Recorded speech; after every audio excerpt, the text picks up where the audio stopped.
live. Hi. There we go. Okay.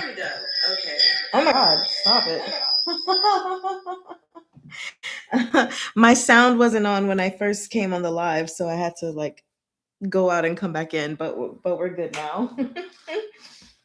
How are you doing? I feel like it's been a second since I've seen you. You said first. Yes, you are first. Whoop whoop. Congratulations. Happy New Year to you. I don't know if you celebrated or if you just stayed at home or what you did, but well, I stayed at home and we were just live yesterday, almost till midnight, but we didn't quite get there. You said, I'm good. You, it has been a while. Okay, yeah, I'm good. I slept until about 9 or so. I was upset because I woke up because in my dream I had a headache, and when I woke up I had a headache, and I was like, "How is this happening? I don't like it." So anyway, hi Freya, hi Anne, how are you guys doing? But yeah. Other than that, I'm good. I am going to sit these over here so I don't forget that they're there. Wait, I might still forget that they're there. Hi, NekoNeko. How's it going? Look, good to see you again. You slept until 2 p.m. Whoo! Go 2 p.m. Well, we stayed live on here yesterday until like almost 11. Actually, let me see if I can see the exact time because I don't remember, but it was late. That's all I know. I don't know how we ended up staying on for so long. 5 hours and 51 minutes and 14 seconds. That's how long we were live with each other. It was crazy. Because we literally were just painting and chatting and singing. You said you thought you were bad at 3 a.m. Hey, Kai, how's it going? It's snowing. Ooh, do you like snow, NekoNeko? You went to bed at like 3:35. Y'all are doing it. I don't know. After when did I finish 10 dance? Slightly after 1, I think. I was done for. Like I struggled to watch the rest because I was so sleepy. And I was like, I've only got 25 minutes left. Stay awake. Don't pause to have to watch the rest in the morning. Like I was just like, "Oh my god, please." So, hold on. It was crazy. Um to commenting on my SVSSS video because someone just left a comment on it. Let's see. Kona says, "I'm so in." Awesome. Yeah, right. I need to make sure I have my Patreon up because people are commenting from Patreon, and the commenting just sometimes it's so weird on Patreon. I really prefer the live sessions on YouTube. I mean, the commenting on the YouTube, I don't know, it's just weird. I don't know how to explain what be happening on Patreon with the live sessions when people comment there. So anyway, you were like, the snow is fine. You're not buried. Ah, okay. Went to bed shortly after you got off the live. Good. Yeah, if we left, oof, it was so late. You said that's you when you watch something late at night and you're a few minutes away from the ending. Yes, it was difficult. I was like, man, but I was awake enough that I didn't like miss any important details. So if that started happening, then I would have been like, oh well, you're just gonna have to come back tomorrow. Also, look at this little silver hair. It's like peekaboo. I have more. Where did they go? Oh, there's one. They may have accidentally been caught in the hair dye process. Oh well.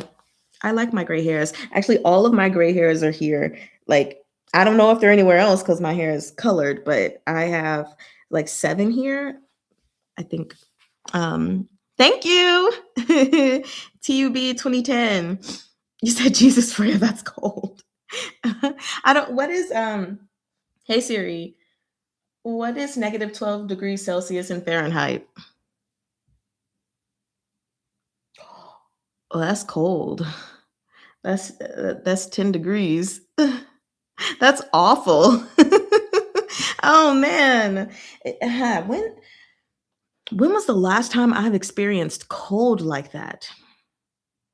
I don't know, but I don't want to go back to it. I know sometimes it gets cold here, but not terribly so. And then like last year it was cold, but only for like a week or so. And then we went back to regular weather. And then for like 2 days, it was so cold that there was ice on the ground. And we were returning home from a trip and we weren't sure we were going to make it home because the ice was that bad. Oh gosh. He said it's a bit too cold. It wouldn't be so bad if there was snow. Mm.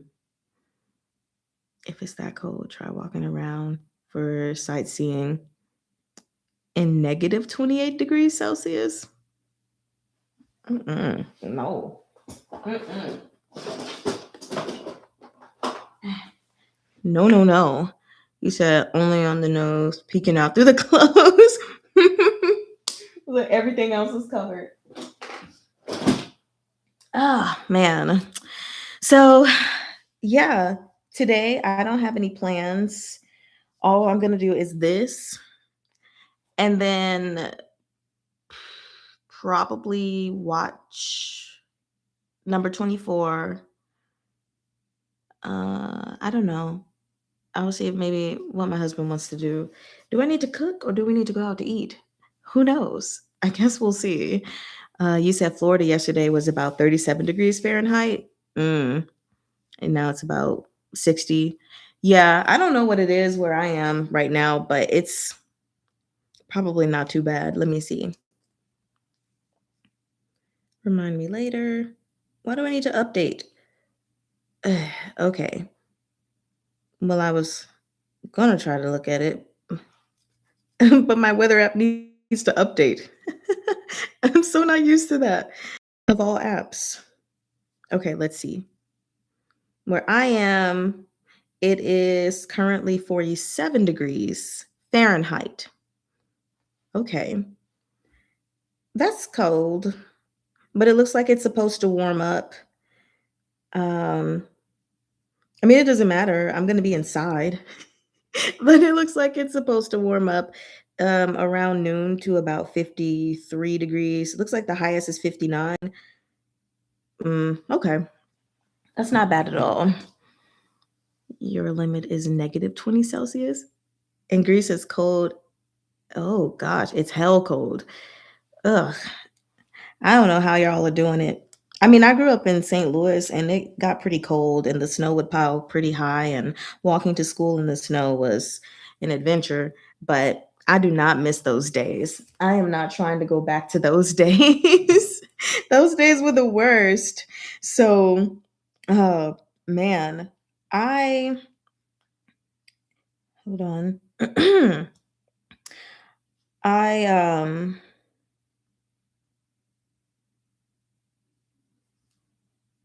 I'm trying to make sure all of this is good to go. Okay, perfect. I printed these lovely stories out this time to help me read them better. So hopefully things will work out better this time than yesterday. You live close to a mountain, which brings all the cold down. Oof. Ew. No. I think mountains are lovely. I would never want to live on them though. Actually, our timeshare that we have in Gatlinburg, Tennessee, is on the mountains. And when we stayed there last year for what, like 3 days, I think, we were pretty high up and it was cold. And it was so cold to the point that like everything iced over. So we couldn't go anywhere. And it was so cold that the water started coming out cold, like in the jacuzzi. And then eventually it just stopped coming out because it was frozen. Anyway, it was really like we initially were going to go somewhere, but as he was driving, he was like, "Oh, it would be very unwise and very unsafe for us to drive down this mountain. Nope, going back inside." So yeah, when we officially upgraded, because actually the timeshare we went to, it was originally in Florida, and they gave us a complimentary stay at any other timeshare. So we switched to the one in Tennessee, and they were like, "Where would you like yours?" And we were like, "Not on the hilltop." Get views are great, but give us something a little lower. And so they gave us a lower option, a lower floor plan, if you will, because I was like, that was scary. I didn't like that. I felt like I was trapped and everything. It was awful. So yeah, I'm like, I don't think I ever want to live in the mountains. Man, you said cold is worse near coasts. The humidity makes it worse. Yeah, I wouldn't know anything about that. I've never lived on any coasts. So, but I hope y'all are good. I'm not gonna lie, I am still sleepy. Like maybe after this, I would go back to sleep, take a little nap or something. But I am here. We are going to do this. We are going to rock it out. Um, you said even views through TV is creepy. Ooh. Um, Also, do you guys see my posters back there? I know it's kind of hard to see them from this angle, but it's Thousand Autumns, Thousand Autumns, Remnants of Filth, Mò Dào Zǔ Shī. I'm gonna stop buying special editions though, just because. Well, when it comes to any special editions that have the posters, I don't like the way that they're packaged.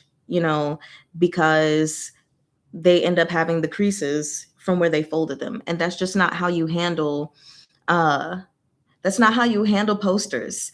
I never understood that about Seven Seas. Like, why is it folded? Then it doesn't look great. You're seeing the little crinkles in there. um and then as far as like the postcards are concerned, I mean, I bought a little album to put them all in, but I was kind of like, I don't need these postcards. I don't. But maybe I will in the future. Maybe I can send them if I send goodies to someone or something like that. I don't know. But I don't need that. The only thing I care about is the bookmarks and the stickers. Like, that's all I care about. Funny note, the alert for this actually woke you up. Really? Oh, that's so cool. I'm happy then. You said you saw them. Shows my loyalty to Domine. Yes. I had to put up my Thousand Autumn ones because they're my favorite ones. And of course, I put up the Remnants of Filth one. I have the other poster for MDZS, but I didn't really like it. So it's still folded up. And I'm not putting it up at all. Anyway, and then what came with Copper Coin Special Edition wasn't a poster, but some kind of like folded thing with all the characters on it. So it's sitting on the top of my bookshelf because I was like, I don't know what to do with this. So yeah, I think I'm gonna stop buying special editions because sometimes I'm just like, what do I do with this? So anyway, let me go ahead and pull up this work for you guys, and I'm gonna put the link in the description.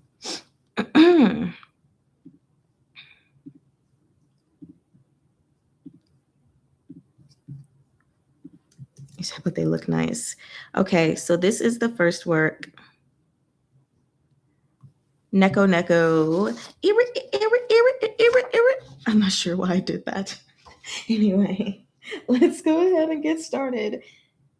For those of you who didn't see my screensaver yesterday, look, I see myself. My screensaver yesterday. Here's my screensaver. Art done by NFS. It's Yan Wuxer with a tiny little Shanqiao. That was the art made for my 1K subscriber celebration. I was like, yeah, this is going on my phone. So representing the fan art on my phone. And then of course, when we unlock my phone, it's move. it's Bakugo. Because how could it not be? I love Bakugo. Anyway, let's get it started. Oh, actually, I think the song goes, let's get it started. Ha. So y'all will have to excuse me just when I'm reading. I have not found the perfect voice for Wei Wuxian or Lanjan or anybody like that. Like, so the voicing is just gonna be what it is. I man, yeah, I couldn't find a perfect voice in my mind. So we're just going to go with whatever we go with. But again, you guys, we are reading a fan fiction written by one of our very own NekoNeko on AO3, known as Broken Synchronicity. And this is part 2 of a 3-parter. And it's a part of the, hold on, their Sinks Spice Design entries. We are doing part 2, today, because we did part 1. You said you love Bakugo. Me too. I'm obsessed. Not even gonna lie, I'm obsessed. Anyway, so we're reading part 2, and it's called Together Good Dumplings. Automatically, I love this one because dumplings. You know, the last one, watermelon, so I automatically love that one. So we're gonna go ahead and read it. But the summary says, life was blissful after everything. Lan Wangji couldn't be happier. Wei Wuxian's little garden behind the Jingshi was flourishing, and they had finally been able to figure out how to grow potatoes in the mountain soil. Perhaps a little too well. Now Lanjan just needed to figure out more recipes that use potatoes. Maybe a trip to a market outside Gusu would help. He's your wallpaper in your lock screen. He was my lock screen for a while and my wallpaper, but I had to switch it up because Yen Wusher. Yen Wusher, right? So I hope you guys have got this pulled up, and we are going to start reading.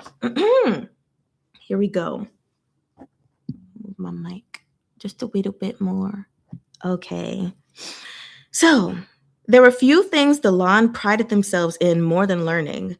Some took this dedication further than others, Lan Wangji being one of them. Within the Lan sect, many mundane skills were also taught alongside cultivation practices. Self-sufficiency was praised, and the classes could produce future craftsmen for the clan's own use, rather than continuously needing to seek merchants and mundane craftsmen down the mountain, forming a community within the sect. It kept to the humble roots of the sect's start, a monk and his beloved coming together with like-minded others and working together to create something greater.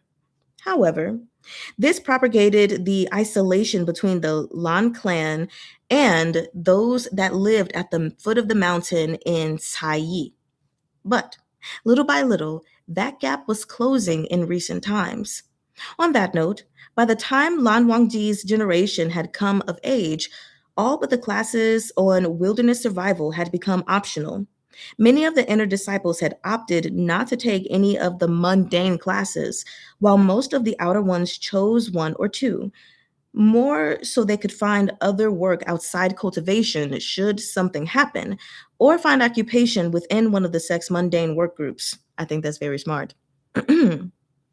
Lan Wangji himself, on the other hand, had decided to take as many of these classes as he feasibly could in his youth. Checks out.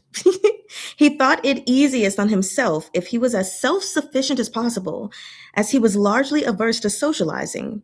He hadn't thought how many of those skills would truly become as useful as they are now in his adulthood. Hi, Cookielicious! We just started reading. The one he had become most thankful for was the cooking class, at least for the most part. He understood that the classes taught for cooking were fairly basic: how to make kanji or brew different teas, how to pluck a chicken or gut a fish, how to peel and cut various fruits and vegetables. In conjunction with the classes involving foraging and hunting, Lan Wangji felt he'd had a decent handle on cooking for himself at his young age. He, in a sense, enjoyed the act of cooking.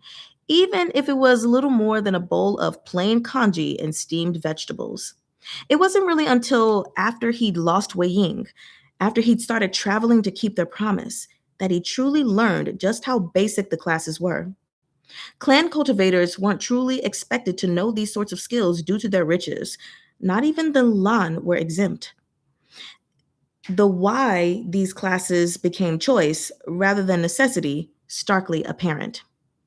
And so, in those 13 years Wei Ying was gone, Lan Wangji lived up to one of his clan's primary values and learned. Can you teach me how to make this? He would ask.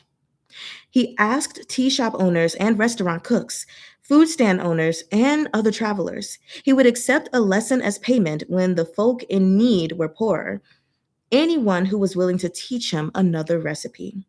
Once Wei Ying had returned from the dead, all the lessons he'd learned were put to use for his beloved.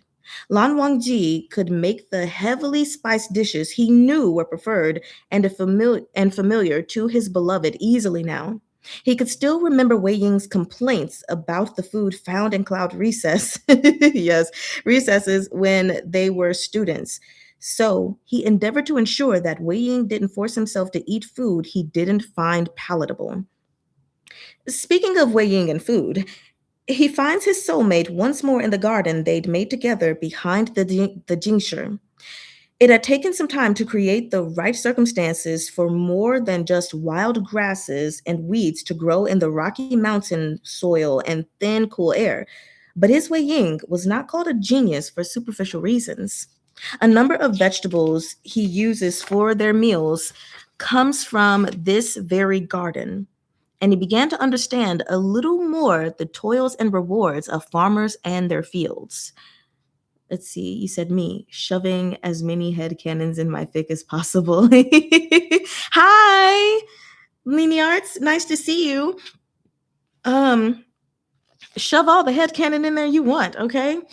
So, Wei Ying, he calls out softly. Lanjan, come here. Wei Ying calls back loudly, waving a dirt-covered hand to hurry Lanjan over. The potatoes are finally coming in. Come see. Of the produce in their garden, it had been potatoes that Wei Ying had been incredibly adamant on getting to grow.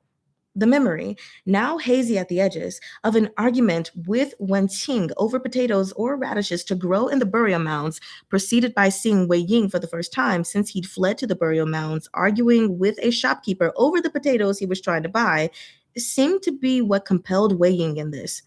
Look at it! Wei Ying cheers, arms sweeping out to show off the basket of potatoes next to him, as he is still kneeling in the dirt. A bountiful harvest, no? I can't wait to see what we can make with these. Lan Wangji smiled softly at his husband's excitement. Automatically, he reached into the part of his memory that held the recipes he'd learned, flipping through them and, it seems he's found a blind spot in his learning. Potatoes were a foreign crop. They weren't common to come by unless one was around in a city that received foreign goods. Cloud recesses also served only the most traditional of recipes, meaning foreign foods were a rarity unless you were lucky to find something in Tai Yi town. Yiling, having been on the same river route necessary to get to and from Lotus Pier, would have been able to get some foreign goods more frequently. Wei Ying had, at the very least, had some before arriving at Yiling, before the war most likely, enough to have a strong opinion on them over radishes. He must know at least a couple recipes they could try. Maybe this time the two of them could cook together. But first, he needs to ask Wei Ying how he might like the potatoes cooked. He brought forth the question later that night, after they'd stored the picked produce of that day and had dinner, not of the potatoes. As his husband nursed a cup of wine and relaxed in his lap, Lan Wangji asked quietly, Wei Ying, about the potatoes you picked today. What about them, Lanjan? Do you have any particular way you favor eating them? I'm not as familiar with them as an ingredient. I want to know if Wei Ying had any particular way he likes them cooked. Wei Ying blinked up at him. He blinked back. Ah, Wei Ying finally said after a moment. He flicked at his nose and chuckled weakly. Uh, I don't actually know much on how you can cook them, he admitted. What can you tell me? Anything you remember?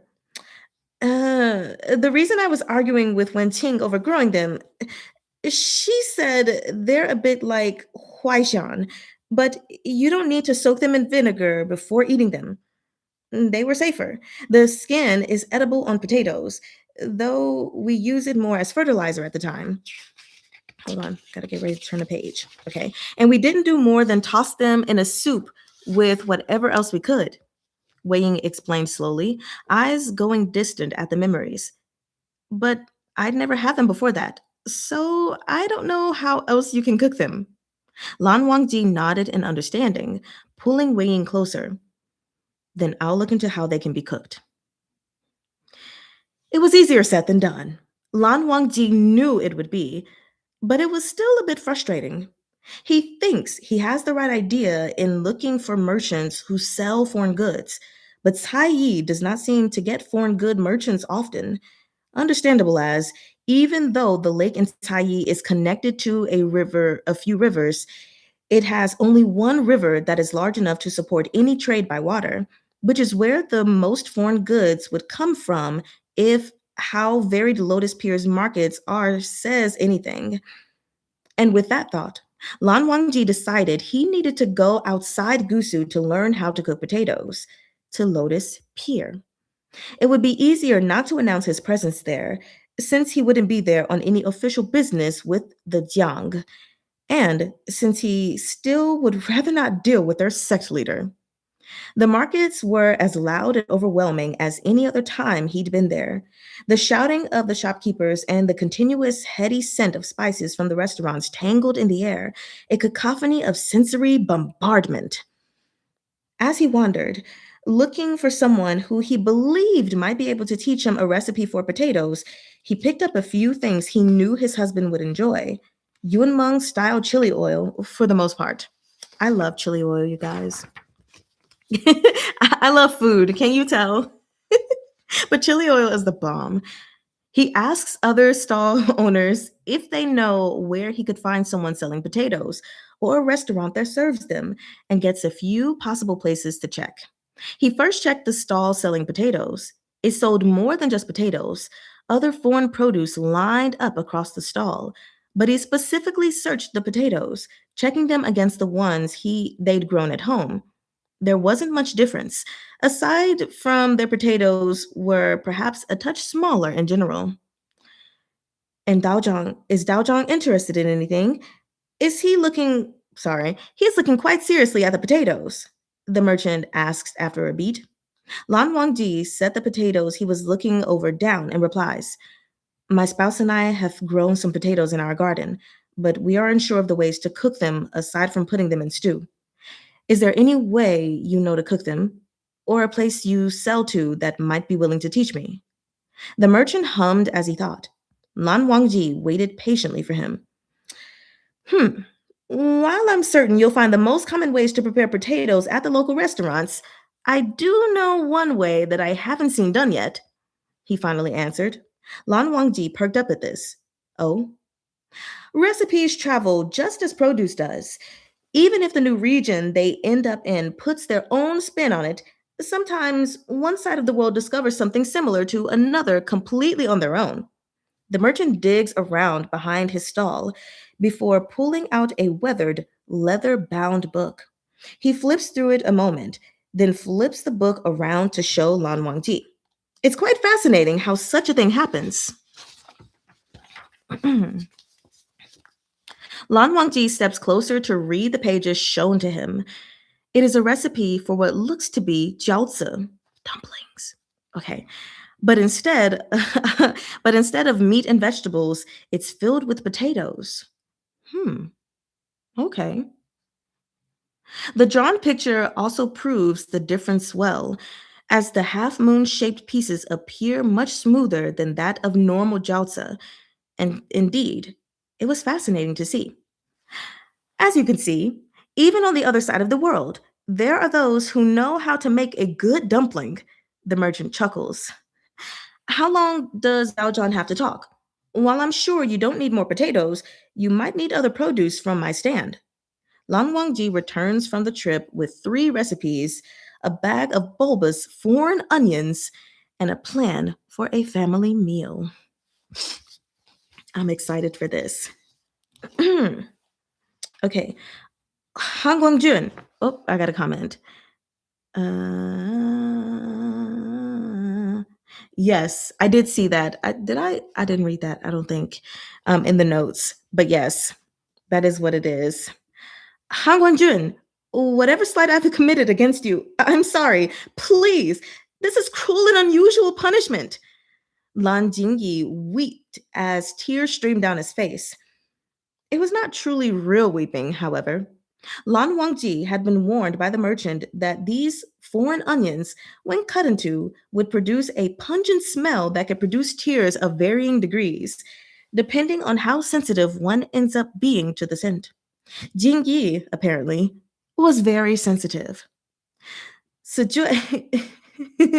Oh, let's go ahead and talk about that for a second before we continue moving forward.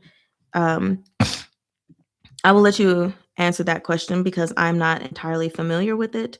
Um, but I will pull up pictures so we can see just before we continue so there's no confusion.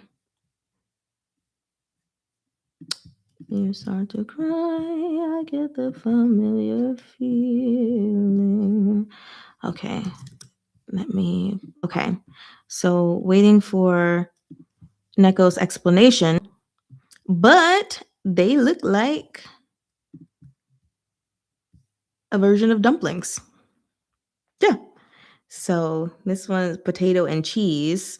Ah, okay. These look crispier. These look boiled ish. That looks so good. Oh, now I'm more excited to continue reading about this. Okay. So let's see. So they are Polish dumplings, usually filled with potatoes and cheese. And Binza says that you love them. I don't know how to pronounce this word. Pierogies? Is that it? Let me ask. Pierogi. Okay, I put too much emphasis on pie. Pierogi. All right. Especially if you fry them. Ah. Okay. Either with sour cream. Cool. Okay. I'm gonna see if I can try those somewhere one day. I don't know where I would try them. Y'all are making me hungry. That's the whole point of these fanfics, to get you hungry. My mother makes something like that every now and then. So I'm gonna go back now that we know what pierogies are. I don't think we have one. Yeah, I don't think we have a Polish market. I'll have to look. I know that we have a K market, a Kmart. We have an international store, a grocery store, food, farmers market that I've been to, but I've never seen made food there. I don't know. I'll look. Or else I'll have to make them myself. Anyway, so Jingyi apparently was very sensitive. Zijue patted his friend on the shoulder, passing him a handkerchief. It's not a punishment. Huang Guanjuan asked us to help with dinner preparations, and he warned us this would happen. Why don't we swap and let me cut the onions while you mash the potatoes? You'd love to try it. Jingyi nodded miserably, admitting defeat against the onions and trading places with his friend. At least I don't need to actually see the potatoes to mash them, he grumbled. Lan Wangji huffed a quiet laugh at the boy's antics as he pulled over the dough he set aside earlier. The dough for the wrappings is a little tricky in instruction, so he decided to do this part himself while the boys prepared the other ingredients. The potatoes had been peeled, cut and boiled first, while the dough was mixed and set aside. They had decided to cut and cook the onions closer to when everything else was done, seeing as they would be cooked the fastest. Speaking of, Sijue seemed to get through the onions much faster than Jingyi, As Lan Wangji noticed him carrying the bowl containing the minced white pieces over towards the stove, eyes red, but without the same waterworks as Jin Yi. Jin Yi. The small wok they were using was off to the side, along with more butter for the onions to be cooked in. Butter had been another thing Lan Wangji had to learn about in relatively short order, seeing as it was not as easy to get a hold of compared to everything else. It became much more common the farther west one traveled, it seemed. Still, he trusted Sejue with this sort of cooking, having taught his son much of what he learned himself. The soft sizzling and appetizing scent was proof of that. Do you think this is what it meant when it said smooth, Han Guangjun? Jing Yi had come over on Lan Wangjing's other side to hold a large bowl of mash and question for the examination. He took the spoon still in the bowl and sorry, I was reaching for this. Okay. He took the spoon still in the bowl and gave the mash a quick stir, not finding any obvious lumps of unmashed potato and no unusual clumping. He nodded in approval, causing Jing Yi to whoop in joy, nearly dropping the bowl in the process. Smooth mashed potatoes.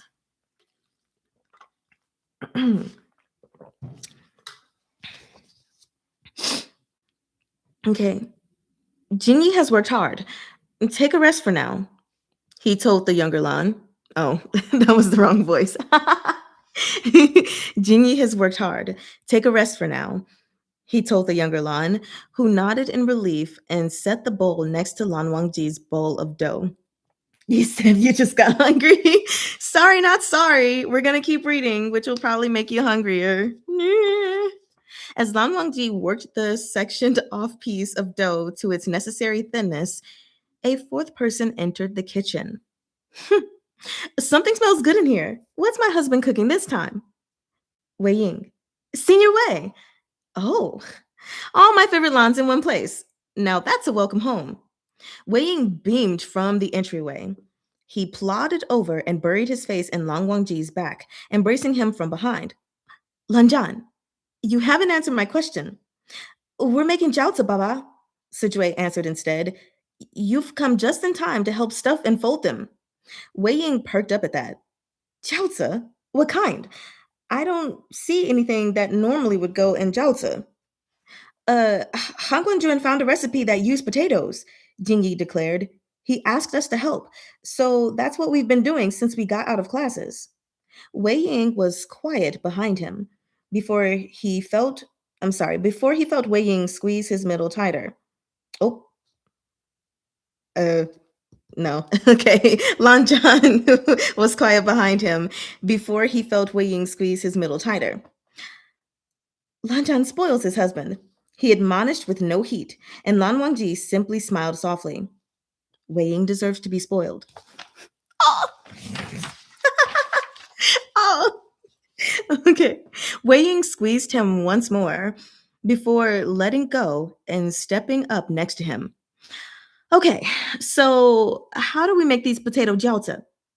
Lan Wangji read off the instructions on stuffing the jiaozi as Wei Ying washed his hands and found a tie for his sleeves. By then, the onions had cooled enough to touch, and both Sichui and Jingyi had joined them at the table, now covered in circular cuts of dough. As they each took bits of both potato and onion, carefully folding them into the slightly sticky dough and pinching them closed, Lan Wangji couldn't help but feel warmth spreading through his chest. Sichui was laughing at Jingyi's overstuffed dumpling, looking nothing like the smooth roundness in the picture, while Wei Ying contemplated aloud if he could modify the recipe and add chilies, or just how well these would go with chili crisp oil. Very good, they would. Wei Ying, do it, do it, do it. They still needed to set a pot to boil water, and then the wok once more. But it could wait for a bit. He had invited both his uncle and brother to dinner, so they could partake in this new creation as well. And both had accepted. His family was here, loud and chaotic, but happy. Lan Wangji thinks that somewhere, far across the lands to the west, Someone else must have felt this same feeling, surrounded by people they love, folding dumplings to the sound of joy and comfort.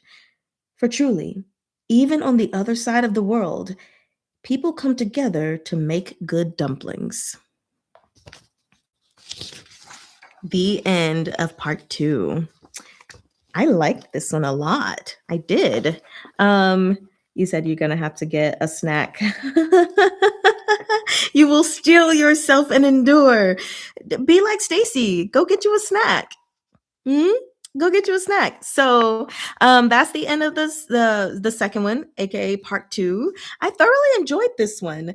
If I have to, let me think. If I think about yesterday's and this one, I think I like this one better. Probably just because it's how do I say the word again? Hold on.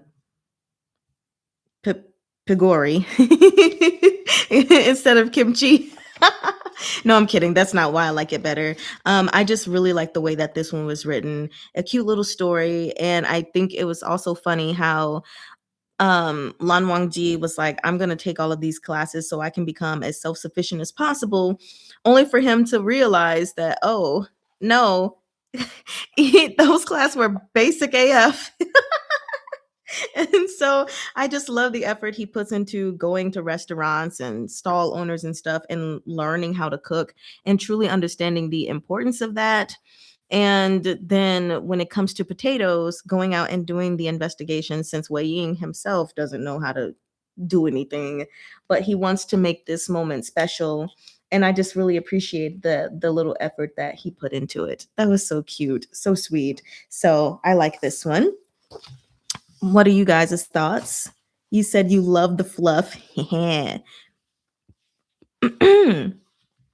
LOL. This uncle reminds me of Lan Zhan's uncle almost dying of blood loss because of weighing. Yes. You said it is a nice short though. Your favorite hand cannon that you've used in your long one shot as well. Lans will teach you anything. I believe that. I believe that. In fact, I believe they will teach you everything. You must learn everything. You must learn how to be self-sufficient. Yeah, so valid, right? Do I want to keep these on? I don't know. Anyway, yes, that was a cute one. I liked it. So the next, hold on. Where's okay. Well, you guys can literally, if you clicked on it, you can click next in the series. But I am still going to put it here for you. Here you go. So that is the final work. And this one is going outside of Mò Dào Zǔ Shī and going into Tiān Guān Cì Fú. Not really sure why I said it that way. Not sure at all. But that's how I was feeling. Okay. So with this one, oopsie. What did I do? So at home.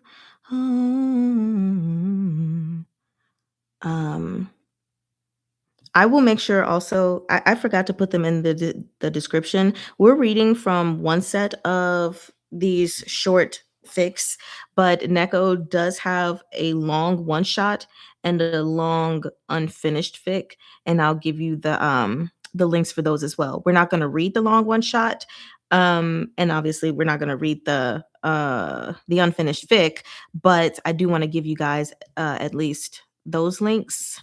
So hopefully I remembered, well, not hopefully, I'm definitely going to remember to do that, especially if I just keep this tab up right here as a reminder to do that in case you guys want to continue reading, but you misplaced the link, the current link now.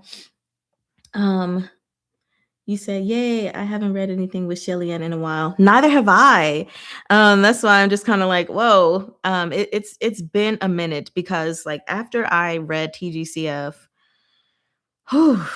I was on it hard for like 6 months. I read so much TGCF fan fiction. It's not funny. Actually, the crazy thing is my very first ever fan fiction was No Paths Are Bound. How lucky was I for that to be my very first one. I just think that's pretty epic. And so from there, I just went down the rabbit hole of fan fiction with TGCF really, really hard for 6 months. And then my sister, who was watching anime, was like, have you seen My Hero Academia? It's so good. And I was like, no, let me check it out.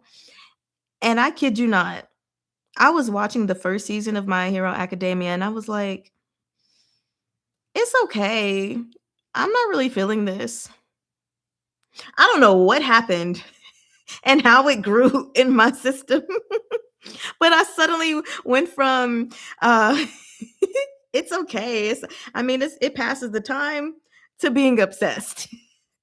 And so then from then on, from 2023, February of 2023, even up till now, I have been so obsessed with My Hero Academia. I don't know. This hyperfixation is pretty hyper. It's pretty fixed. I'm still stuck on it. I don't know what to do with myself. You said you need to reread TGCF. I probably will never reread TGCF. Well, never say never. I don't have any plans on rereading TGCF, but it was good. If I do, I'll probably listen to someone read it. Like I know Crimson Rain reads it on here. I believe Kictor just started reading it, but I don't have any interest in rereading it at the moment. You said sadly Shelly Ann is only in this fic briefly. This is mostly about headcanon on Hua Chang and Mu Qing friendship. Yes, I was going to mention that when I read the summary because I know someone was excited and I was like, it seems like it's centered more around other people. So, do I have ships in MHA? Hi, Udma Udma. Yes, I do. My number one ultimate ship is Bakudeku. I can't help it.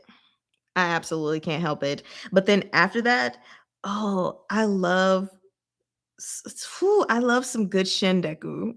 It's so good. So freaking good. You just came to say hi. Okay.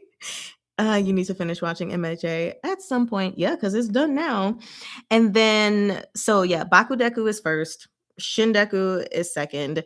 I always, always, always ship Kirishima and Mina. So Kirimina, Kirishido. I don't know their name, but I ship those two. And then another ship that I love is of course, always Eraser Mike.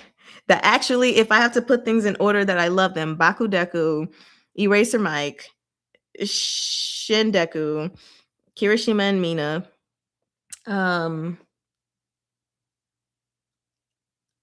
I think that's it.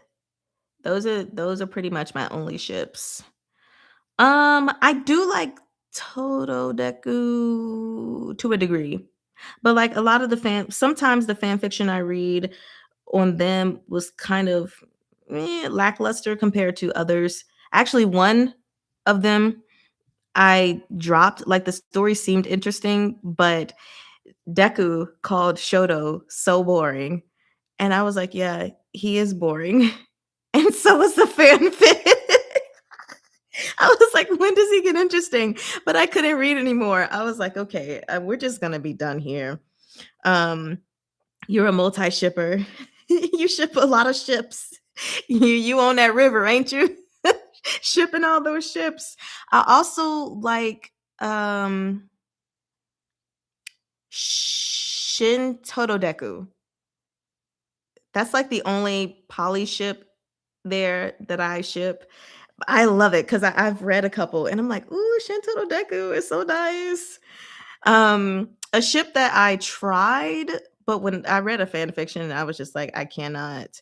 Maybe I need to read another fan fiction. Was actually just Deku Bowl. Deku Bowl. It was quite interesting, but I'm here for it.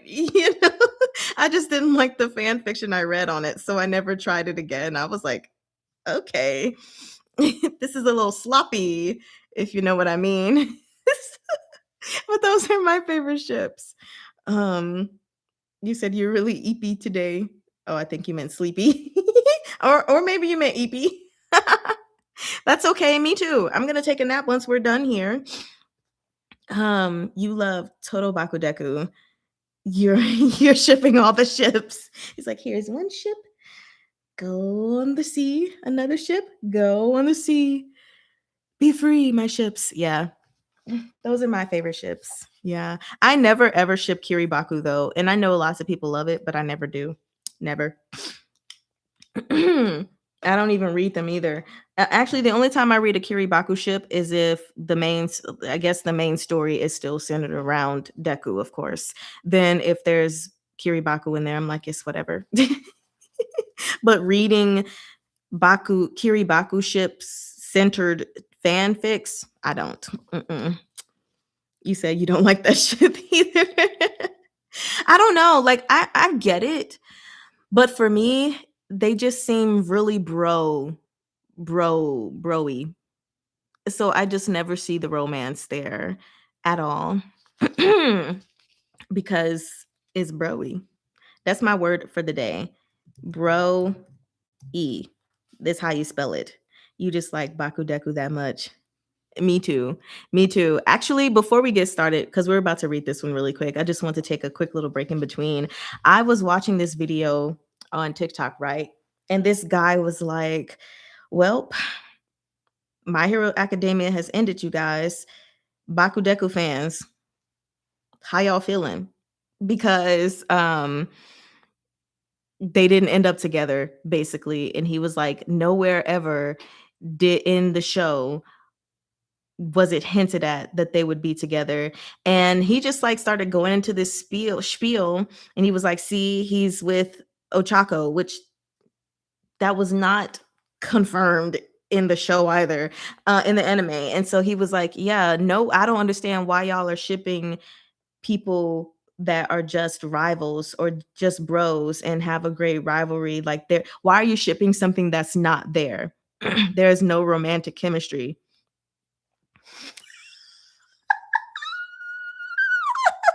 I was like, sir, first off, I know that they're out there, but for the most part, I don't think anyone was shipping Bakudeku with the belief that the story was going to, like, the actual anime or the actual manga was going to end with them.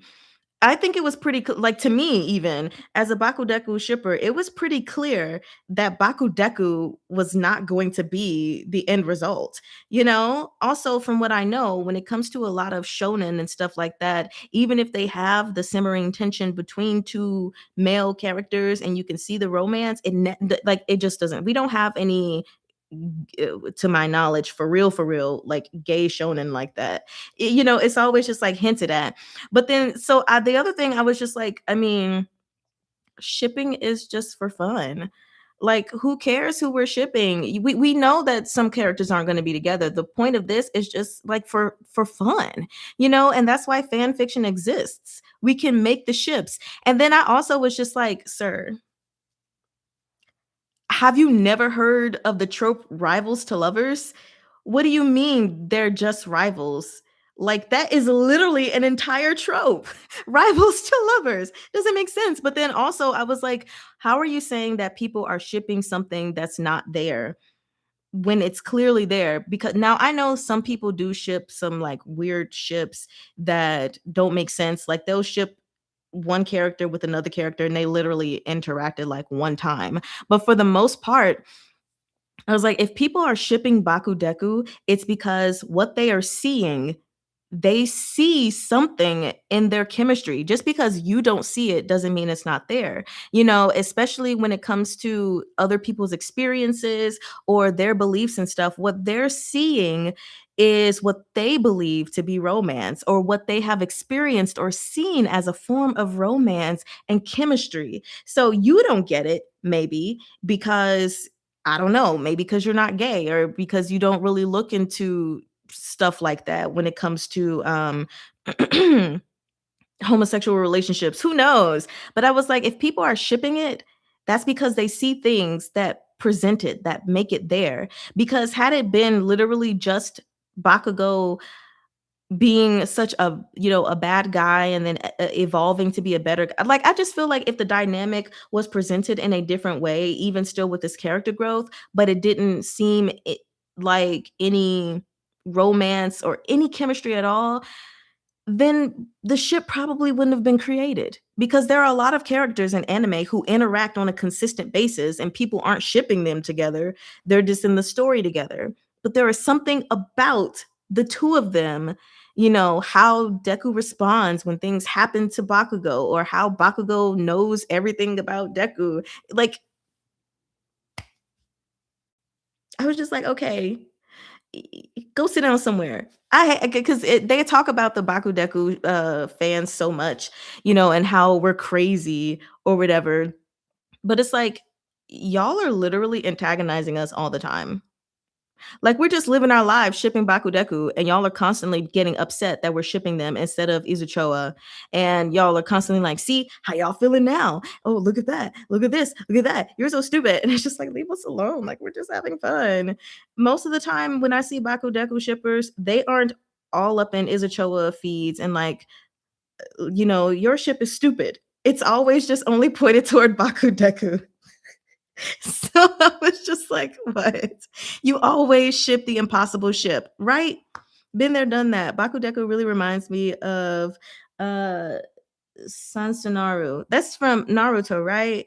But yeah, there are always those who are like, why are you even shipping people you shouldn't? I hate that reaction. Right. Like, I'm shipping to have fun. Leave me alone. Leave me alone. Shoot. Clearly I see something. But even if I didn't see anything, it's fiction. Let me ship. Okay, let me ship. Let me set sail on the river. So anyway, that was a random segue that I just had to get off my chest really quickly, since it was asked, what my ship is. Now we're moving, and this is a lot thicker. It's like twice the size of the actually put yesterday's and today's parts 1 and 2 together, and that's probably the size of part 3 of this last one that we are about to read. So this last one is called Cherry Colored Youth. And really quickly, let me just look at the note, because I have the summary here printed out, but not the note. You said you're a closeted Bakudeku fan. It does feel like, it feels like you got to be closeted, or else people just go, yeah. I'm like, it's okay. Calm down.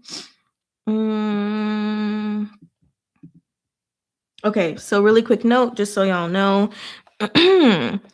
This, just as a little aside, the age gap between Hua Chung and the rest of the Xianle quartet is a touch smaller, now being like 4 years. Okay, but he's still the baby of the group.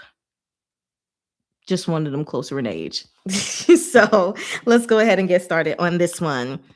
Cherry Colored Youth. Summary. Muting rescues a boy wearing an eye patch and brings him home. The boy becomes a fixture in his and his mother's life for a time before he is ripped away from them. Oh no. Years later, Hua Chung isn't having the greatest day without Guga there, so Xilian enlists the help of his friends to check on him.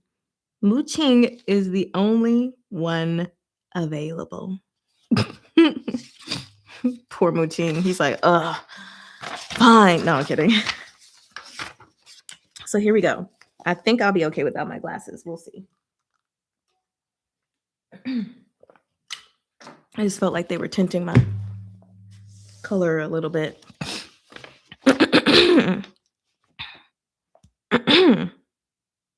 Okay. It's well known among the children in the more impoverished part of town that Mu Qing, as one of the oldest kids there, is the one to go to if there's trouble. That being said, Mu Qing was just a preteen, and the most he could do was make sure the other kids stayed out of trouble in the first place. This only works so well, considering Mu Qing is trying to get multiple scholarships to a private school in the richer part of town. He absolutely cannot get in trouble himself, And he doesn't have the time to be out and keeping an eye on known troublemakers. Still, somehow, he finds himself coming back to the library to a group of kids surrounding a much smaller kid in a very obvious scene of bullying. Hey, he calls sharply into the alley, dropping his bag behind a trash can by the entrance so it doesn't get in the way. What the hell do you think you're doing? The kids startle, spinning around to face him. They all pale, recognizing Muting instantly. They look at each other nervously, as if debating whether or not it was worth it to continue their bullying. Well, he states, threat clear. They decided it's not worth it, seeing as Muting can name every one of the bullies and knows where they all live. Why he sounds so so dangerous. He knows exactly which ones fear having a parent told what they did and exactly what the rest fear happening if they keep going. They, wisely, scatter as fast as they can. Mooching scoffs as he lets them retreat and instead turns to the one still curled up on the ground. He said he finna whoop some bootay. Hey, he calls softly this time, kneeling down a little bit away from the other child. He won't risk touching the boy and getting hit for startling them. You okay? Can you move? Slowly, a single eye peeks out from the ball of child, a dark, cautious thing. Muting leans down further to try and get a better look in the dim alley. He doesn't blame the kid for being hesitant. Hello, he says, gently. I'm Muting. Can I know your name? The boy blinks up at him, unfurling just a touch more. Muting can now spot a medical patch covering the boy's right eye. He can't spot any discoloration or swelling from this angle, so he doesn't know if the eye is hurt or if there's something otherwise wrong with it. He knows kids will be cruel in any way they can about anything perceived as a weakness, especially if there aren't any consequences. It's the only thing separating his appearance from the rest of the impoverished kids. Threadbare clothes and scrawny bodied, too common among them, all to make into a point of true hurt. After a beat, Muting hears the boy reply with a faint Hong. Hong? He repeats. Hongar, then. Do you think you can sit up? He watches Hongar carefully uncurl, cataloging each wince and visible bruise. Once sitting up, Muting can fully see the mess the bullies made of the boy. Hongar doesn't appear to be bleeding, at least not where he can see, but the bruising is bad along his arms and legs. The kid is small. He doesn't look older than 6, maybe 7. Muting knows without a doubt the boy must be closer to 8 or 9. He said, it's all in the eyes. Them eyes are important. The other watches Muting carefully, cautiously, as if waiting for the other shoe to drop. Smart boy, Muting thinks, a streak of sadness flitting through him. All the kids in this part of town eventually become like this. Hongar just seemed to grasp that much faster. Do you have somewhere safe you can go? He asks then. Hongar blinks at him in confusion, probably because he'd said somewhere safe rather than home. Muting is well aware that home for some kids isn't the same as somewhere safe. Hongar continues to stare, uncomprehendingly. Muting tries a different line of question, just in case Hongar is farther from home than a child should be. Did you move here recently? I'm familiar with most all the kids in the area, but I don't recognize you. That got him a nod, small and hesitant, but there. Muting will accept it as truth, whether it is or not. Okay, Muting continues, making a quick decision. Then, if you don't have a safe place, how about you come to my home? It's just down the way. If you can't walk, I can carry you. Muting, despite how all the kids know which apartment is his, has almost never let any of them inside. But this kid clearly needs some help, and Muting's natural caretaking inclination cannot let this be. He scooches closer and turns around while sitting on his haunches. Here, hop on. There's a beat of silence, but Muting hears Hongar move slowly, then feels the boy climb onto his back. Muting automatically wraps his arms around the smaller boy's thighs and hoists him further up on his back as Hongar secures his arms around his shoulders. Okay, I'm gonna grab my bag and then we'll go, Muting informs his passenger. Hongar only makes a hum of acknowledgement, but it's enough for Muting. They quietly leave the dinky alley behind. Muting takes the elevator up rather than the stairs, though it's further from the apartment he lives in. Even if Hongar is as light as he is, Muting isn't strong enough to carry him both and his backpack up 3 flights of stairs. When he finally reaches the door, he turns his head back to speak to Hongar, who'd been silent the entire walk. Do you want to stand and walk in? I can carry you all the way to the couch if not. Hongar doesn't say anything, still as quiet as he'd been, but he clings a little tighter. Muting understands the intentions. He pulls out his keys and unlocks the door, calling out an "I'm home" as he opens the door. Muting hears the old radio from the kitchen playing jazz and knows his mom is likely cooking. The scent is the next thing he picks up, fruity and sweet. It's the familiar scent of his mother's most favorite dessert treat. Oh, are we getting a dessert chapter now? Muting hears the. Oh, I just read that. Sorry. Welcome back, Ating. How was. Oh.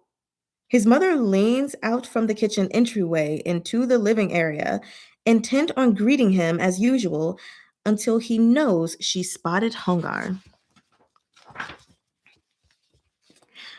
Mama, can you get the first aid kit and maybe a damp rag? He asks as he finally sets Hongar on the couch and kneels in front of him. He hears his mother make a noise of acknowledgement and some noise in the kitchen, so he focuses on the boy trying to make himself smaller on the couch. As he ignores Hongar glancing around the apartment, he takes note of the bruising he can see much clearer now away from the shadowed alley. Muting notes that not all of the bruising is new. He bites the inside of his cheek to keep from saying or asking anything that might make the boy shrink into himself even more. His mother comes back at that point, the large first aid box clutched in her hands and a rag on top of the box. She sets it down on the coffee table and kneels down next to Muting. Hello, sweetheart, she greets gently. We're going to get you cleaned up, okay? And after, would you like a snack? I made a fruit dessert out of cherries. Or I can see what we have in the pantry. Hongar is staring wide-eyed at her, as if he can't believe she's asking him what he wants, or addressing him at all. Muting picks up the damp rag and holds out his hand to Hongar.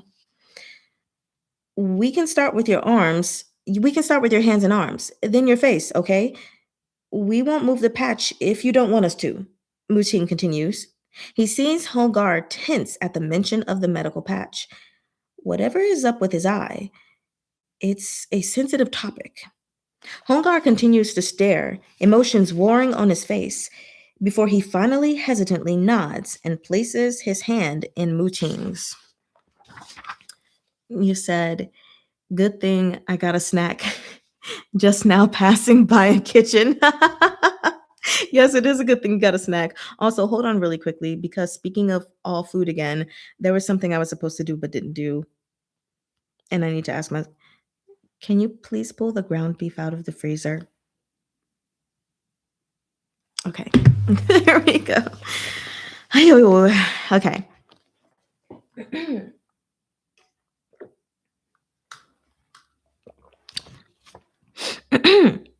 With his consent, the Mu pair acts. Muting sets about carefully wiping away the dirt and grime from the beating the boy had experienced, while his mother turns to the first aid box on the coffee table to open and dig through. Hongar is tense and silent through it all, but doesn't fight them. Once everything is done, Muting sits on the couch next to Hongar as his mother puts away the first aid kit and rag away. Muting pulls his backpack over to start on his homework, leaving Hongar to slowly untense as he seems to finally trust that they really won't do anything else than bandage him up, uncaring of asking anything of how or why. He begins to observe the room again, slower now that he's not simply looking for the fastest escape. Oh, what has he been through that he's even thinking like to escape? Oh man. Hongar doesn't tense when Muting's mother returns from the kitchen, but Muting knows it's a near thing. Instead, the boy snaps to attention, watching with caution and a little curiosity. She sets two small bowls of something dark red and syrupy in front of the two. Here you boys go. It's still warm, but it'll be fine cool if you don't want any right now. She turns to Hongar, who blinks up at her in confusion. She pulls the bowl closer to show off the glossy syrup covered half cherries. Cherries, I said cherries. Cherries, soft and almost jammy from cooking. Remember the cherry dessert I mentioned? This kind of dessert is called compote, she explains. It's made of fruit, sugar, and a little bit of water or citrus juice. It's very easy to make and diverse in use, so I like to make it a lot. My favorite is to use cherries, though whatever fruit is cheapest at the store tends to be what I get. We got lucky this time. Hongar stared at her for another beat before carefully reaching to pick up the bowl and spoon. It was indeed still a bit warm, heat sinking out slightly from the ceramic. It smelled sweet and fruity, the same scent that wafted from the kitchen when they had arrived. A glance over showed Muting taking a bite every so often as he went through his homework. Hongar wasn't normally allowed sweets, nor did he remember if he had ever had any at all. Oh, his mother might have given him some when he was very small, but the few memories he could recall of her never involved food, let alone sweets. He took a tentative bite of a single half cherry. The soft fruit gave easily on his tongue, sugar sweetness sliding along his taste buds, a bare trace of tart peeking out. The warmth gentle on his tongue. For a moment, Hongar thinks this is what home tastes like. He stuffs a larger bite into his mouth as heat builds behind his eyes, and he blinks rapidly so as to not ruin the work the two moos did cleaning him up. Neither make a comment when he does so anyway. Quietly, he offers a soft, "Thank you." He said, "Can't help but think of Hua Chang's backstory in the novel." Yeah, same. Ow, same. I'm wondering if it'll be elaborated on in here or not, so I guess we'll see. Later, they had no choice but to send Hongar home.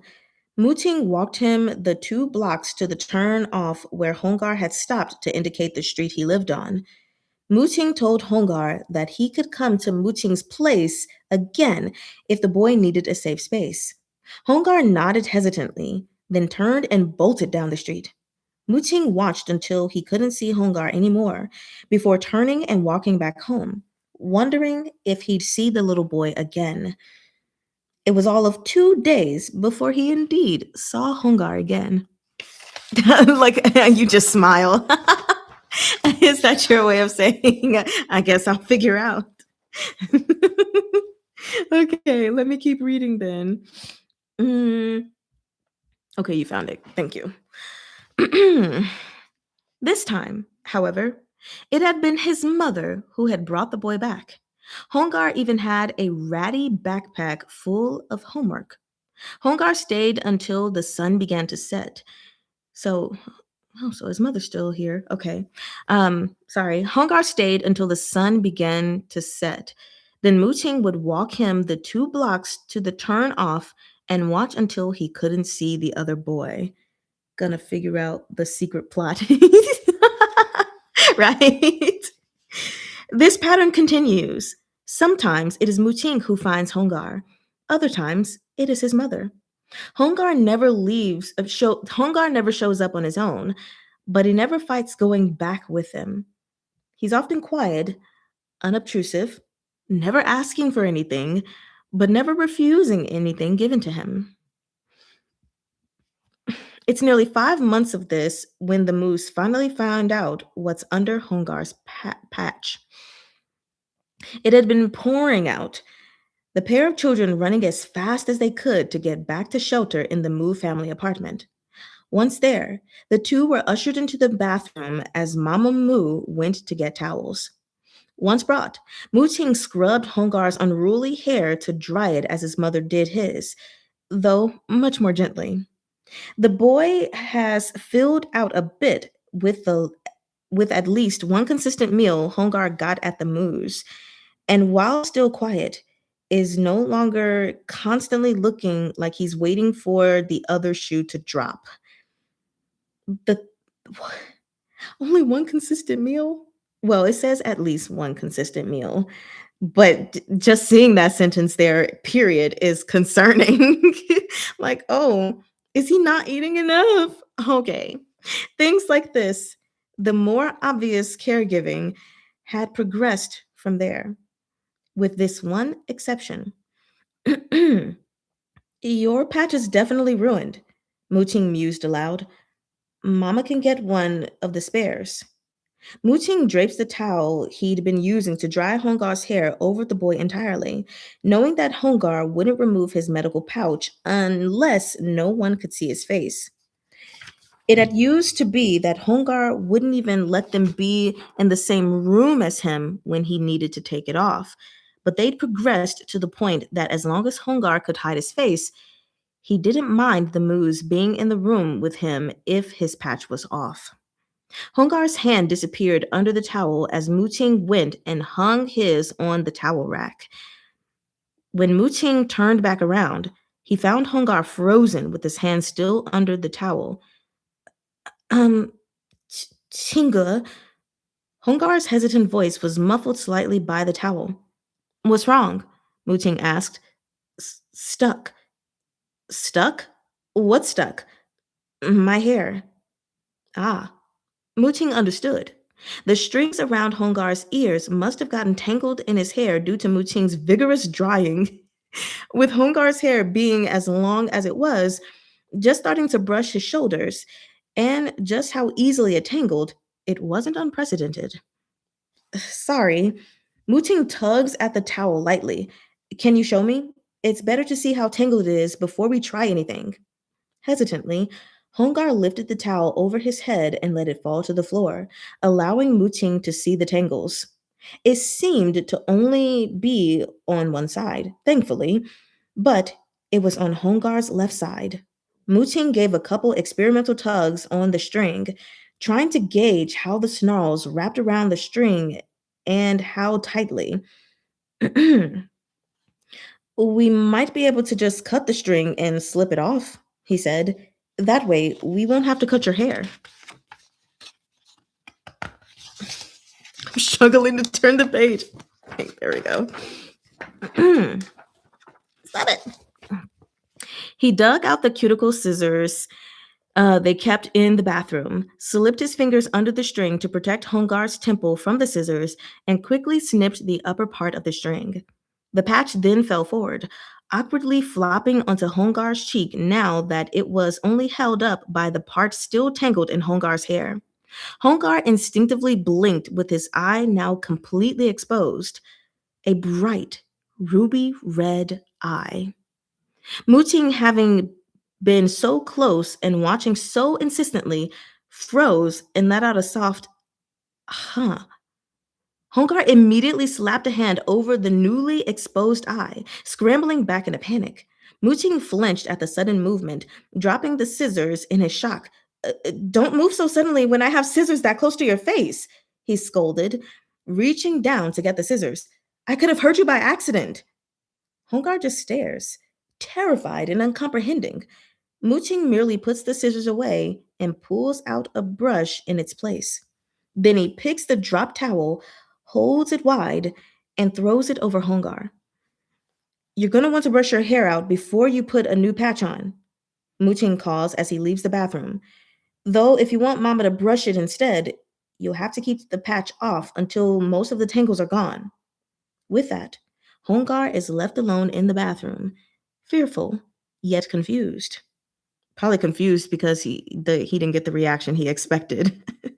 10 minutes later, Hongar comes out of the bathroom, hair brushed, patch in hand, but eye closed. Muting is at the living room table, embroidering something as he does when he needs a break from studying. Hongar stands there staring, completely unsure of what has happened. Muting doesn't look up when he asks, "You hungry? Mama made some lunch, and she says she'll show us how to make compote compote. I need to make sure I pronounce this word correctly. Compote later. I mean, I think I am, but I could be wrong. It could be compote or compote. I just want to make sure. Okay, I am. Good. Okay, she's going to show them how to make compote later. Hongar's heterochromia isn't brought up by either moon. It's enough to have Hongar burst into tears. Oh. After that, Hongar is far less cautious around the moves. He stopped wearing his eye patch, not entirely, but more often than not inside the Moo's apartment. Muting gave the boy the handkerchief he'd been embroidering the day Hongar's eye was revealed, while his mother seemed to have decided to take up scrapbooking at some point to use up some leftover supplies they had from an art project Muting had to do. Muting, used to this sort of whimsy, had quickly perfected smiling at the disposable camera his mother had bought whenever he noticed her with it.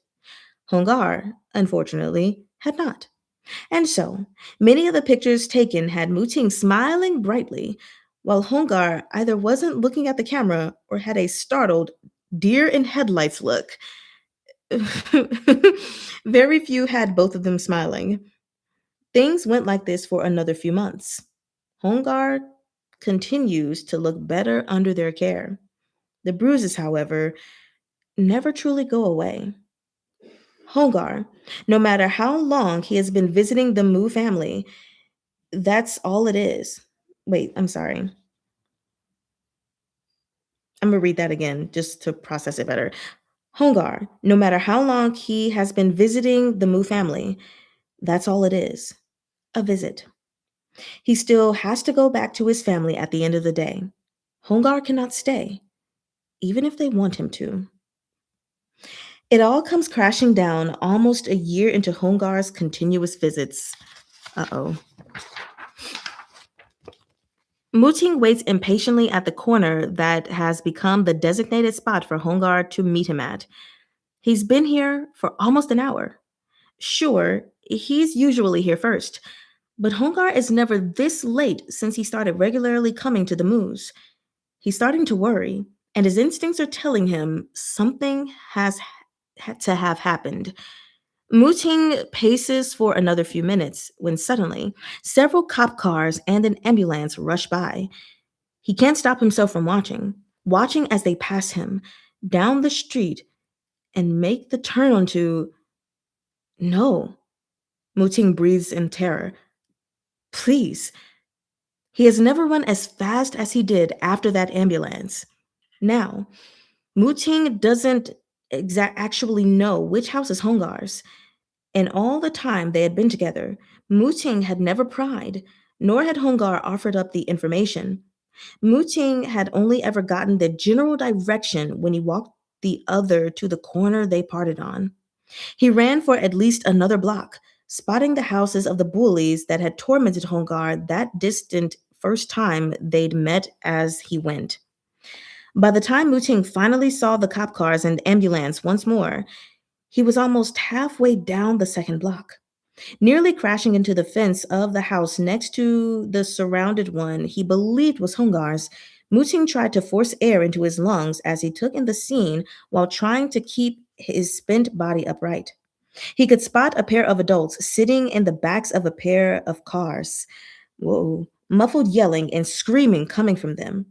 Another pair of boys, around Muting's age and a bit older, stand in the yard off to the side with a few cops and other adults. What has happened?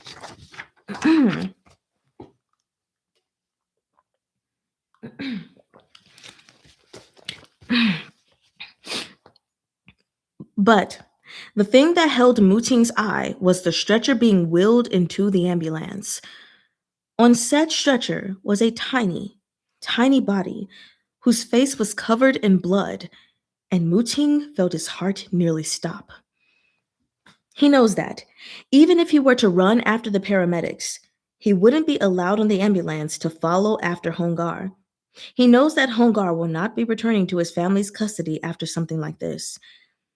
He doesn't know if Hongar will be taken to the general hospital or if he'll need to be taken to the bigger inner city one. He won't know if Hongar will live or not. He knows he will not see Hongar again. Muting slides to the ground as his legs give out, and his next breath sounds like a sob.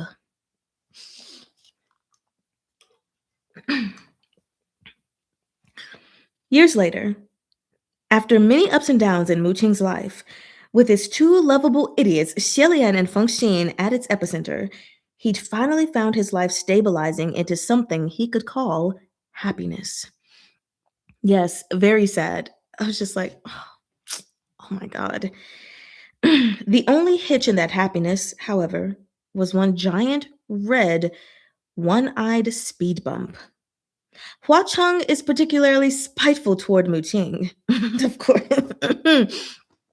Even now, after he and Feng Xin had reconciled with Xielian, even when antagonizing both him and his boyfriend, Hua Cheng always has much more pointed digs at Muting compared to Feng Xin. Muting isn't surprised. Hurt? Yes, but not surprised. And speaking of said red devil, Muting stares at his phone. The text from Xielian in their trio only group chat staring back at him mockingly. Xielian had to go out of town for something for a few days that his devoted leech couldn't follow after for once. Okay. Not a day later, Xielian texts them that Hua Cheng seems to be having a particularly bad day that he's hiding. Can one of them please go and check on him? Feng Xin was actually spending the day with his son, having finally gotten agreement with Jianlan over all of that mess, leaving Muting the only free one to act on Xielian's request. It was the worst option between having Feng Xin do it or lying and saying they were both busy. Feng Xin would have tried to cover for him if he'd decided to lie, but Muting knows Feng Xin is a terrible liar in the face of their best friend. And it's not like Hua Cheng would be grateful in any way if he does show up to check that the menace hadn't moped himself to death in Xielian's absence. It was all around a terrible idea. There was a bag of cherries in the fridge that Muting needed to use. In the end, he hissed out a frustrated breath and punched in his phone that he'd take care of it. He hates how much he cares sometimes. Hua Cheng was not moping. He wasn't. Okay, he was moping a little, but that wasn't the primary reason he'd immediately gone right back to bed after coming home today. You said, well, now I'm cracking up. A one-eyed speed bump and a leech. I also like that we've apparently now switched POVs. So let's see. He had a business of his own that he ran. He was having a productive day. He was being so brave about Guga going on a trip without him. He just hadn't expected his eye to act up. He's good at managing the strain he puts on his remaining eye. That's not usually a problem. He's never prepared for the days of phantom pain in his missing eye. And he knows when it's the phantom pain compared to a migraine.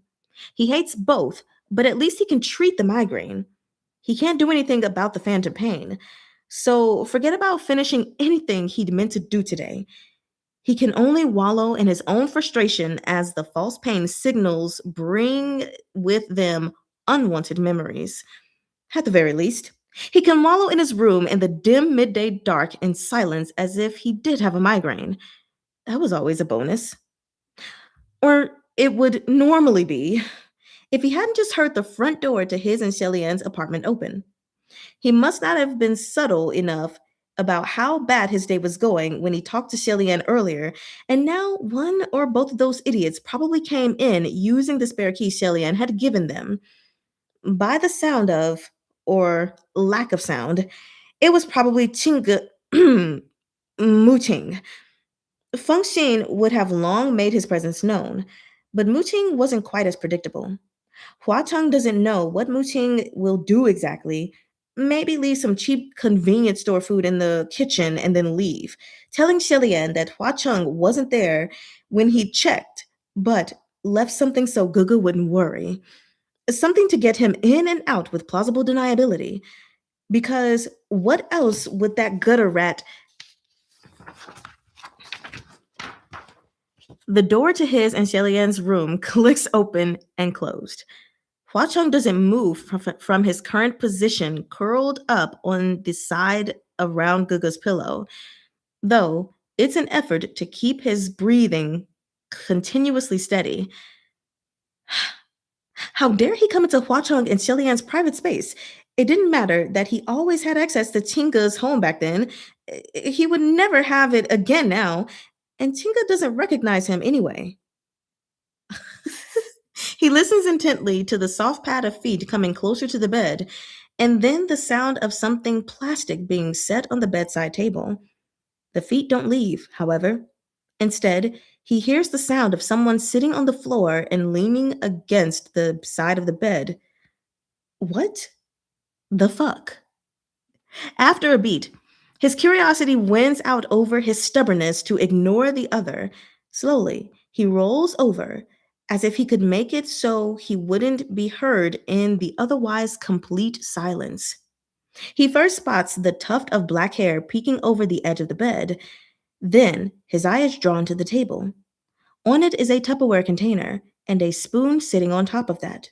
So Muqing had only done slightly better than expected and brought whatever leftovers the idiots had in their fridge. Even so, he stares at the container like it might contain poison. It's not actually a very big container either. Hua Cheng doesn't know what food it could be holding. Something in a small portion, at least. He glances once more at the back of Muting's head.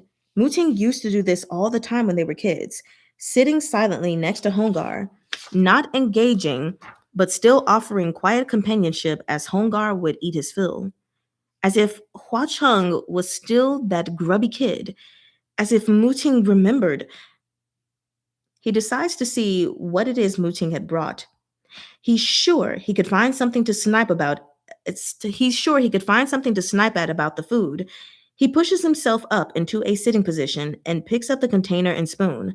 The container is warm in his hands, which means Muting must have heated it up before coming. He lifts the lid slowly, peeking in, and he nearly slams the lid back down. It's compote. It's cherry compote. The very first thing the Mu family ever shared with Hongar. The only good he'd ever gotten before Shellyan appeared. It's a coincidence. It has to be. With how much Mama Mu always made compote, Muting must do the same. He must have shared it often with others. And cherries are Muting's favorite, after all. It was Hongar's too, but Muting could never remembered, and it doesn't matter how much that thought hurts. He should dump it on Muting's self-serving head. Damn the cleaning bill he'd end up with. He's no longer a child easily plied with sweets. He hasn't been since the day he lost his eye. He's no longer a charity case. He takes a bite of the compote. Guga would hate for him to waste food, and he really doesn't want to call a carpet cleaner over this. And Hua Cheng supposes he is a bit hungry. He takes another bite. Can't. Okay, I'm gonna find a good place to stop. It tastes the same as he remembers, sweet and a little tart, warm and syrupy. Home. It doesn't take long to finish the small container, and when he sets it aside after, Mu Ting picks himself up to leave as silently as he'd come. Hua Cheng snorts, then grouches out. Don't think this makes us friends. We both know this was only for Guga's sake. Mu Ting pauses at the door, a hand on the handle. Hua Cheng can just make out the droop of his shoulders in a quiet sigh. He then looks over his shoulder back at Hua Cheng, an inscrutable look in his eyes. Well, maybe if Hongar could learn to actually let people who do care for him know when he's not well, then maybe this Chinga wouldn't still need to watch over him when Shelian can't. The words hit him like a blow to the head. Mu Ting did remember him, and he never said anything? The surprise must have shown on his face, because Mu Ting then smirks lightly. As if I'd forget the one-eyed kid who pretty much lived with us for a year. He turns back and opens the door, taking a couple steps before pausing once more. Hua Cheng's still reeling from the revelation, so he couldn't react when Mu Ting spoke again. I definitely left out a word. Hua Cheng was still reeling from the revelation, so he couldn't react when Mu Ting spoke again. Next time I visit Mom, you should come with me. She's always wondered what happened to you, and she'd be glad to see you as well, he offered. She still has all the pictures she took of us.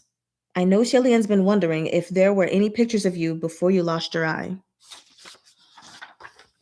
With that, Mu Ting shuts the door and leaves. Hua Cheng left to stare at the space where the other had been. I'm just pause for a second. What? This is crazy. I know I've definitely missed some comments. Let me just go through them really quick. Oh my gosh. You said love the tone change. Had to, because we were in a different perspective, right? We needed some nice mood after all that sad story. Hua Cheng is like, pretend to be asleep. Pretend to be asleep. LMAO. This took quite the turn. It did, but I am liking this. I feel like each one has just gotten better and better, and we're almost done with this one. So let's see how it ends, because, oh, of course he remembered, but now we know. So he lost his eye. There's only how he lost his eye is, and the people that were in the back of the police car. Y'all know what I'm thinking. Oh man. Oh man. Okay. Smiley faces. It's a great story. It is. Let's see how it ends before we sign out for the day. Nicely done, Neko. Definitely going to read more of those stories. Yay! I'm so excited that you're going to be reading more. He decides to put the tangled mess inside him aside for now and check in with Shelian and let him know one of his hangers-on stopped by. He picks up his phone to text Guga, only to find he'd been beaten to it. Sanlang, I saw that Mu Ting said he stopped by to check on you. Yes, Guga, he did. He brought over some compote, and we didn't even argue. Which wasn't untrue, but no conversation at all was better than 99% of the conversations they'd had since Hua Cheng had found Xielian again. Hua Cheng wanted to see how Guga would react to that, but was once more surprised. That's wonderful, but what's compote? Hua Cheng blinked at that. He supposed Mu Ting might not have ever mentioned the name of it, or that Xielian might not remember the name of the dessert. No, it's that he never cooked it for him. He cooked it for you. Anyway, you know, that fruit dessert he makes, the one that looks like fruit covered in syrup. Oh, is that what that's called? Okay, maybe he did cook for him. Never mind. I was trying to guess. He said, "Oh, is that what that's called? Wait, he made it for you? As in, he let you have some? Oh, so no, I was right." Okay. Now Hua Chung was confused. Gugu recognized what he was talking about, but it sounds as if he doesn't share. No, he's never shared that with anyone, as far as I know. That was an unsuccessful page turn. Unsuccessful again. He was especially protective over it after his mom got sick years ago, saying it was something only for family. I never pushed him on it. Hua Chung froze at that. Only for family? Only for family? Then why would Hua Chung count as Hua Chung has to set his phone down in order to shove his face into his pillow to scream out his confusing feelings. Once done, he flops over and sighs heavily. He's aware that Mu Qing has likely noticed just how pointed his grudge is toward him. If Mu Qing had known the entire time who Hua Chung was and simply never said anything, no matter how hard Hua Chung had struck at every nerve he could, using that cherry tinted past they shared against him. And that was the thing, wasn't it? Mu Qing had only ever used the information he had on Hua Chung now to argue with him. He never tried to poke at the scrawny kid he'd taken under his wing for just under a year, as if even now still trying to protect that same child, if only the memory of him. That's what made Hua Chung think Hongar had been forgotten by his Tinga, after all. Hua Chung let out a choked laugh. Ah, he'll admit, if only in the deepest recesses of his heart, that he'd missed his Tinga's subtle, unobtrusive care. Maybe those cherry colored youthful days were unobtainable now, but the shades of red making up the future were bright, and Hongar thinks maybe he and Tinga can reach them together. Maybe first, he'll dig out that old embroidered handkerchief. That was the end of that one. But really quickly, for anyone who's just listening and not viewing, work at the end. There we go. Isn't that beautiful?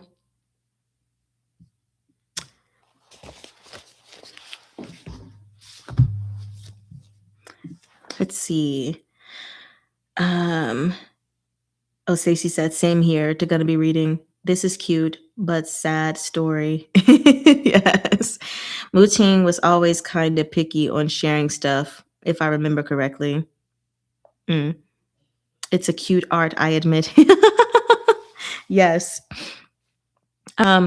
So that is the end of the Sync's Spice Zine entries. The first two being Mò Dào Zǔ Shī, this one being Tiān Guān Cì Fú. Neko, I hope I did them justice, especially today's in my reading of them. I said the last one was really good and I would like that one, but this one is my fave. This cherry colored youth. I don't know. It's kind of like as I was reading from the first one yesterday to the second one to now this one, you can see just even, I mean, I don't know what was happening with you or the timing of the writing of these, but to me, you felt the most comfortable writing this one. I love the dynamic and how in tune with the characters you are. I mean, personally, I don't believe there's such a thing as OOC. I mean, when you're writing fan fiction, you can completely change how a person is when you're writing fan fiction, right? But sticking to the canon characters, I do think that you captured that very well in this modern AU with this beautiful cherry compote. Um, And I love how the majority of the story is in Muting's POV, and then we shift to him being a little bit older, and then it's still in his point of view, and then suddenly we shift to Hua Chang, and I think it was important for us to switch to Hua Chang, and it just was a sweet story, very sad indeed, but very sweet in the end. So like if I just imagine what happens after, I'm looking forward to the reconcile that happens between them. So with that being said, um really quickly, here is, again, I'm going to make sure I put them uh, in this description after the live is over, but I'm also going to put them in Discord and um, I guess in the just the regular YouTube community so that you guys can view the rest of her work. The link I just gave you now is the longer one shot, if you will. It's called Seasonal Feathers. This is going back to Mò Dào Zǔ Shī. And hold on. And then the longer unfinished fic, but possibly great for motivating NekoNeko to finish, is going to be this link that I'm giving here. So 1 second. Okay. You said this fic is so sweet. Yes.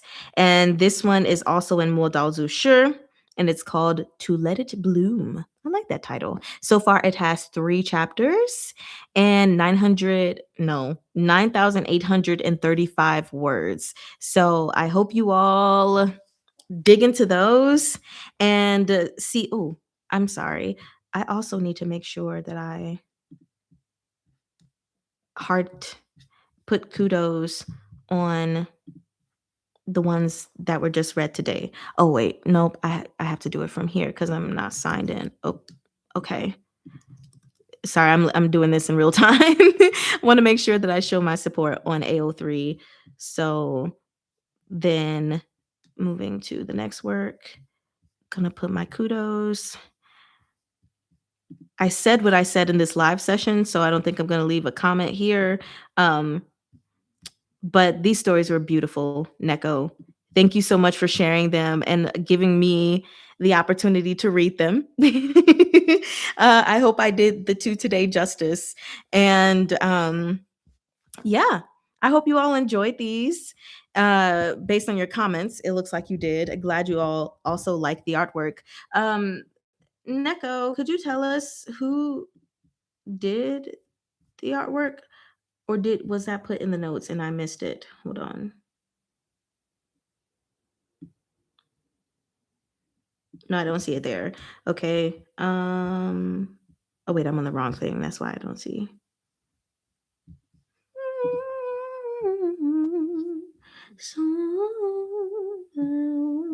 Okay, no, it wasn't in the notes or the summary. Okay, yeah. It's in the you said the top notes. Okay. Hold on. Here's an entry. Fix recipe. You collabed with the incredible Orchidea Panda, who did the art. Okay, I see. I totally feel like I botched their name. Their thing has a link embedded in the name. So there is their Tumblr. Yeah, they did excellent. Can I heart it here? Yes, I can, because I have a Tumblr account, even though I don't use it for real. But okay. Yeah, perfect. And let me close all of this out. So yes, we have officially finished. You said it was nice. Thanks, Mari. You're so welcome. This is an ongoing series, so long as I'm submitting entries for design. So there's going to be a new fic in the series this year. Ooh, when will we get that? When?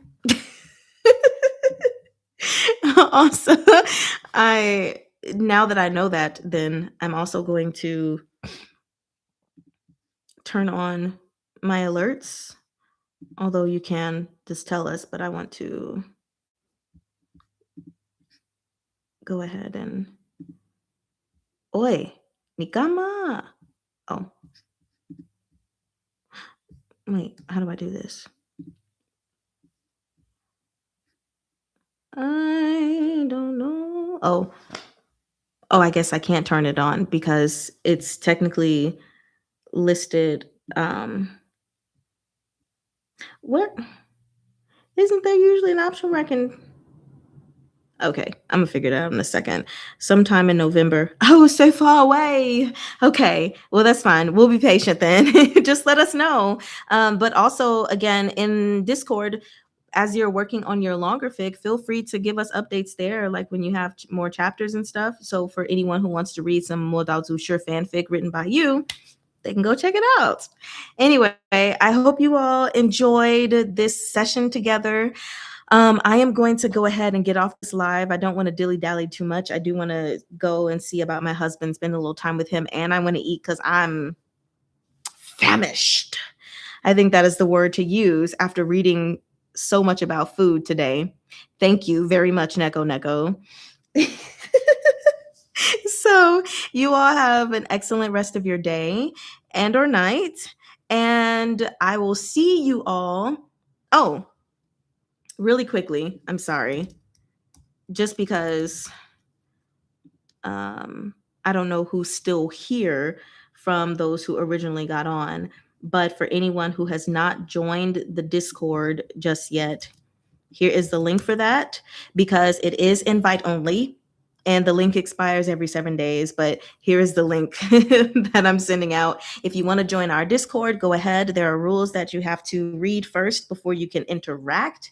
And I'm just really excited to grow that community as well. There are areas where if any of you are doing any kind of art and stuff that you can promote yourselves, so go ahead and do that. But yeah, I will see you all Saturday for those who can make it for our very first opening live session of the first Danmei that we are reading this year, Jiangjingju, or Ballad of Sword and Wine by Tang Jiuqiang. So we'll be doing that one, 11 a.m. Eastern Standard Time, reading, I believe, the first 4 chapters together. And then after that, well, everything will resume as normal, as it had been up until December of last year. I can finally say last year. Now I can go to my husband now and be like, I ain't seen you all year. I'm so lame. Anyway, you joined, but you were not good at using Discord yet. Same. I'm new to it, so I'm still learning and everything as well. But you all have a great day. Bye, Kai Kai. Bye, Stacy. Bye, Ann. NekoNeko. Who else was here? Freya. I know you were here. Tube, TUB. Numbers. I don't remember. All of you have a great day. Well, I Neiman, and see you on Saturday.